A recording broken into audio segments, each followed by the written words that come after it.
Spicy এই নাস্তাটি সন্ধ্যার জন্য খুবই মজাদার একটি নাস্তা। তো একবার হলো ট্রাই করে দেখতে পারেন। তো নাস্তাটি আমি তৈরি করে নিব, তার জন্য আমি বেটারটা রেডি করব। তো বেটার রেডি করার জন্য আমি দিয়ে দিলাম ময়দা, দিয়ে দেবো এখানে স্বাদ মতো লবণ, তারপর আমি এখানে দিয়ে দেবো 2টি ডিম, তারপর আমি নর্মাল পানি দিয়ে বেটারটা রেডি করে নেব। তারপরে এখানে আমি সবজিগুলো অ্যাড করব। তো এই সম্পূর্ণ ভিডিওটি যদি আপনারা দেখতে চান তাহলে এই ভিডিওর ডিসক্রিপশন বক্সে লিঙ্ক দেওয়া থাকবে, আপনারা চাইলে দেখে আসতে পারেন। এই তো বেটারটা রেডি হয়ে গেল। তো এখন আমি চলে যাব চুলায় একটি তাওয়া বসিয়ে গরম করে তারপর আমি একটি রুটির মতো করে নেব, রুটির মতো করে ভেজে নেব। তো চুলার আঁচটা কমে তারপরে এই কাজটি করতে হবে। তো এই তো এক পাশ ভাজা হয়ে গেছে, এখন উল্টে দেবো আরেক পাশ ভাজার জন্য।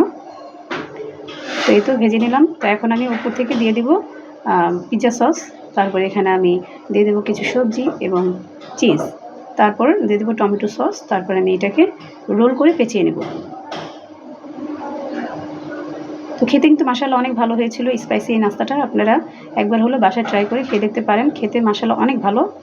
আর সন্ধ্যার জন্য এই নাস্তাটা খুবই মজাদার একটি নাস্তা। তো এইভাবে আমি সবগুলোকে বানিয়ে নেব।